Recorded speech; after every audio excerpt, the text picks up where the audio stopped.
추운 겨울철에는 야외 활동이 줄어들죠. 이 때문에 일조량 부족으로 인해 비타민 D가 결핍되기 쉬운데요. 비타민 D가 부족해지면 골다공증이나 비만, 심장병 등의 질병 발생률이 높아질 수 있어 주의가 필요합니다. 네, 이 시간에는 이 비타민 D의 역할과 결핍 예방법에 대해서 전문가와 함께 자세히 알아보도록 하겠습니다. 국제암대학원 대학교 가정의학과 전문의 명승권 교수 연결됐습니다. 교수님 안녕하십니까? 네, 안녕하십니까? 네, 흔히 비타민 C는 저희가 옆에서 주변에서 흔히 접하는 건데요. 비타민 D는 조금 생소한 비타민 종류 중 하나가 아닌가 하는 생각이 들거든요. 우선 이 비타민 D가 우리 몸에서 어떤 역할을 하는지부터 설명해 주시죠. 네, 비타민은 매우 적은 양이지만 생명을 유지하는 데 반드시 필요한 영양물질입니다.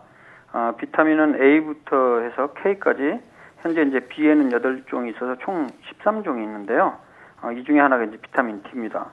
비타민의 특징은 우리 인체에서 몸 안에서 스스로 만들 수가 없는 경우거나 혹은 이제 만든다 하더라도 충분하지 않기 때문에 대개는 음식을 통해 외부로부터 섭취해야 하는 필수 영양소죠.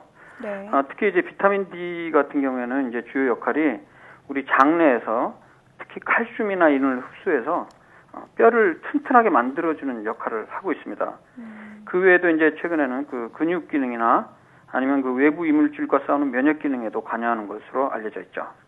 예, 몸에서 소량을 만들거나 거의 만들어지지 않아서 외부에서 조달해야 되는 그런 비타민인데요.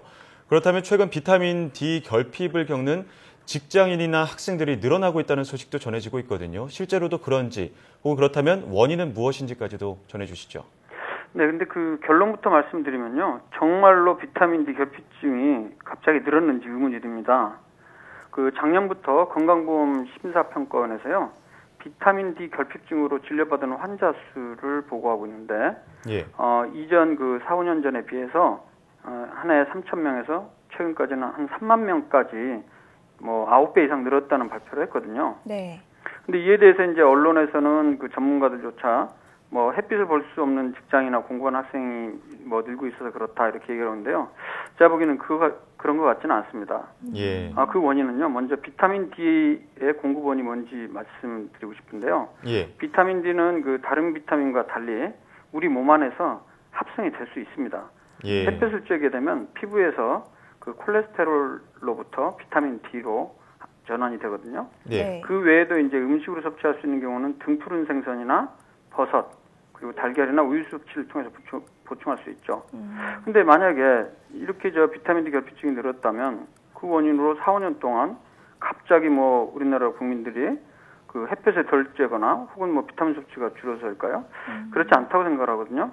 네. 그 이유는요. 건강보험 심사평가원의 자료이기 때문에 실제 각 의료기관에서 의사들이 최근 들어서 비타민 D 결핍이라는 병명으로 청구한 환자의 수가 늘어났다는 것을 의미합니다.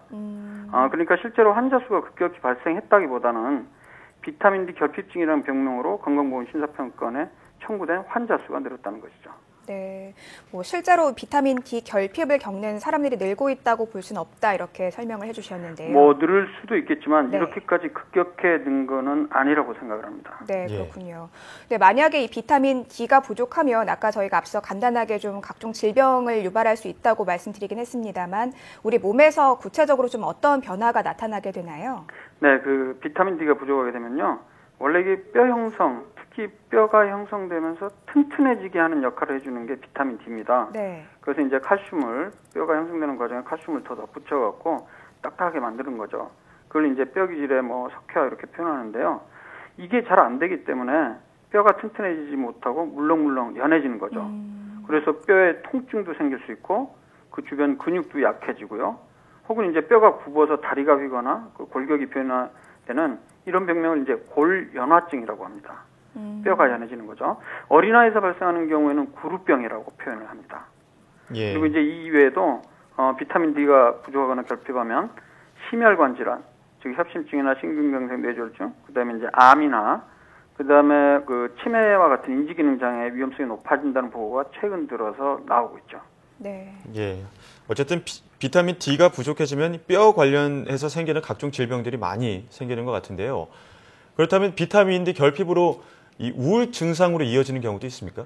네, 그 부분에 대해서는 기존에 나왔던 연구 한 14편의 사람을 대상으로 관찰한 연구를 그 분석한 메타 분석, 종합한 거를 메타 분석이라고 하는데요. 예. 2013년 2월에 국제학술지에 발표가 됐습니다. 네.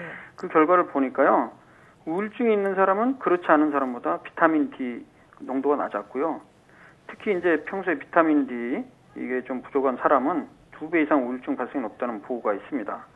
그 이유 중에 하나는 비타민 D가 그 우울증 발생과 관련한 뇌의 특정 부위의 발달에 관여하기 때문에 그렇지 않나 볼 수 있는데요. 근데 중요한 거는 이렇게 비타민 D 농도 낮다고 해서 이 낮은 사람에게 이 비타민 D 보충제를 투여한다고 해서 우울증이 예방이 되는지 이 부분에 대해서는 아직까지는 임상적 근거가 부족합니다.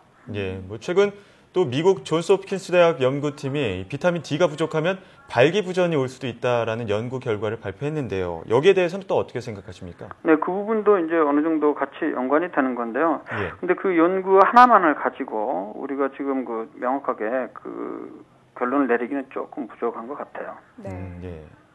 아까 이 교수님께서 설명해 주신 내용 중에 이 비타민 D를 햇볕뿐 아니라 음식을 통해서도 보충할 수 있다고 설명해 주셨는데요. 네. 아까 짚어주신 게 버섯과 달걀 등의 재료에 들어있다 이렇게 설명해 주셨는데 이 밖에도 어떤 음식에 많이 들어있는지도 궁금하거든요.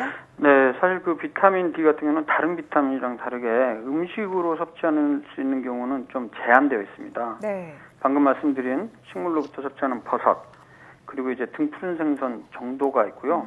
그다음에 우유 같은 경우는 이제 비타민 D를 강화시켰기 때문에 비타민 D 강화 우유, 혹은 이제 달걀 이런 데에 들었지만 그렇게 충분한 양은 아니고요. 대부분의 우리 몸에서 사용하는 비타민 D의 거의 대부분은 햇볕의 도움을 받아서 피부로부터 합성이 됩니다. 네. 예. 햇볕을 뭐 음식으로 섭취하는 것보다 햇볕을 많이 쬐는 게 무엇보다 중요할 것 같은데요. 네, 그렇습니다. 그렇다면 우리 몸에 비타민 D가 부족한지 아닌지는 알 수 있는 방법이 있습니까? 네, 뭐 혈중 비타민 D 농도를 측정하긴 하는데요. 예. 근데 이 부분은 좀 최근 들어서 너무 과잉 진단이 있지 않나 이렇게 생각이 됩니다. 네. 혈중 농도를 30을 기준으로 잡고 있거든요. 단위는 이제 나노그램 퍼 밀리리터인데요. 근데 이제 이 기준을 적용하면 우리나라 사람들 중에 거의 뭐 90% 정도가 비타민 D 부족이거나 결핍증이라는 연구 결과가 최근에 나오기 시작했거든요. 예. 그런데 다른 기관에서는요. 일부 기관에서는 20 정도 이상만 되면 정상이고 20 이하는 부족인데 10 정도 이하가 결핍이다. 이런 주장도 있기 때문에 네. 지금 요즘 나오는 그 연구 결과나 이런 언론 매체에서 나오는 것들은 제가 봤을 때 너무 과장돼 있다고 생각을 합니다. 그리고 중요한 거는 일반 사람들이 비타민 D 부족 여부를 그 건강한 사람이 굳이 체크할 필요는 없을 것 같고요. 사실 그 많은 일부 의사들이 그 비타민 D 혈중 농도를 측정해서 이 수치 30보다 적으면 뭐 비싼 비타민 주사라든가 비타민 보충제를 몇 달씩 처방하는 경우인데 그 부분은 아직까지 그게 도움이 되는지에 대해서도 입증이 된 바가 없기 때문에 예. 그런 치료는 받지 않는 게 좋겠습니다. 네, 그렇군요. 그러면 이 끝으로 비타민 D 결핍이라든가 이 겨울철 이 일조량이 좀 줄어서 우울증이 발생할 수 있는데 좀 효과적으로 예방하는 방법에 대해서도 짚어주시죠. 네, 앞서 말씀드렸던 대로 가장 좋은 방법은요. 햇볕을 10분에서 20분 정도 얼굴이랑 양팔 정도 노출된 상태에서 운동을 꾸준히 하시게 되면요. 충분한 양의 비타민 D가 생성이 됩니다. 네. 그렇기 때문에 굳이 비타민 D를 따로 영양제 형태로 복용할 필요는 없고요. 실제 미국에서도 기존에 나온 연구 결과를 다 종합했을 때 비타민 D나 칼슘 보충제가 골절 예방 도움에 근거가 불충분하다고 결론을 지었기 때문에 네. 굳이 비타민 D를 보충제로 먹을 필요는 없을 것 같습니다. 네. 요즘 건강에 대한 관심이 워낙 높다 보니까 여러 가지 비타민 보충제라든가 영양제 드시는 분들 많이 계신데요. 꼭 그렇게까지 할 필요는 없을 것 같다는 말씀 기억해 두면 좋을 것 같습니다. 네. 네. 지금까지 국제암대학원 대학교 명승권 교수와 함께 이야기 나눴습니다. 교수님 오늘 말씀 잘 들었습니다. 감사합니다.